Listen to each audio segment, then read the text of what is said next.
రఘునందన్ రావు ఏడాది క్రితం చెప్పిన జోస్యాన్ని నిజం చేస్తూ శ్రీమతి కల్వకుంట్ల కవిత గారు కొత్త రాజకీయ పార్టీని పెడుతున్నట్టు ప్రకటించారు. నేను ఆ రోజు చెప్పిన మళ్ళీ చెప్తా ఉన్నాను. ఈ దేశంలో ఇప్పటికే సుమారు 6,200 పొలిటికల్ పార్టీలు భారత ఎన్నికల సంఘం దగ్గర రిజిస్టర్ అయిందాయి.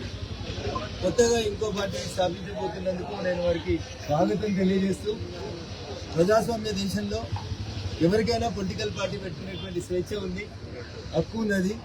కానీ మేము మొదటి నుంచి చెప్తున్నట్టు ఒకసారి అధికారాన్ని కోల్పోయిన తర్వాత టీఆర్ఎస్ పార్టీ 4 ముక్కలు అవుతుందని, ఆ ముక్కలు ఏవి వచ్చే ఎన్నికల వరకు నిలబడేయని చెప్పి రఘునందన్ ఏదైతే చెప్పినాడో అదే ఇప్పుడు నిజమవుతా ఉంది.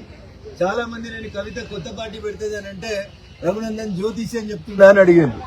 మరి ఈ ఉగాది పండుగకి రఘునందన్ జ్యోతిష్యం నిజమైనట్టున్నది. కవిత గారు కొత్త పార్టీ పెడతా ఉన్నట్టున్నారు.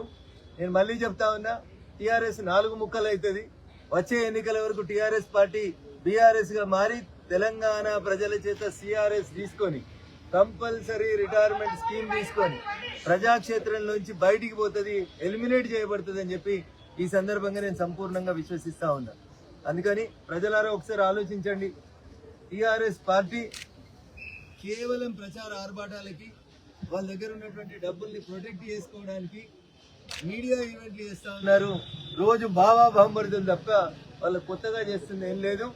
10 ఏళ్ల వాళ్ళ పాలనలో జరిగినటువంటి పొరపాట్లు అన్నింటినీ కూడా కాంగ్రెస్ పార్టీ క్షమిస్తూ ఉదార స్వభావంతో నటిస్తా ఉంది. చివరికి ఆ ఇద్దరు ఒకటే అయితందుకే ఈ ప్రయత్నం, తాపత్రయం తప్ప ఇంకొకటి కాదు. ఏ రోజైనా కాంగ్రెస్ వేరు, టీఆర్ఎస్ వేరు కాదు. ఇవి రెండు ఒక నాణానికి బొమ్మ బొరుసు లాంటి. వీళ్ళిద్దరూ కలిసి కొట్లాడతారు, కలిసి పోటీ చేస్తారు. కాబట్టి తెలంగాణ ప్రజలు భారతీయ జనతా పార్టీని ఆశీర్వదించాలని ఈ సందర్భంగా విజ్ఞప్తి చేస్తారు.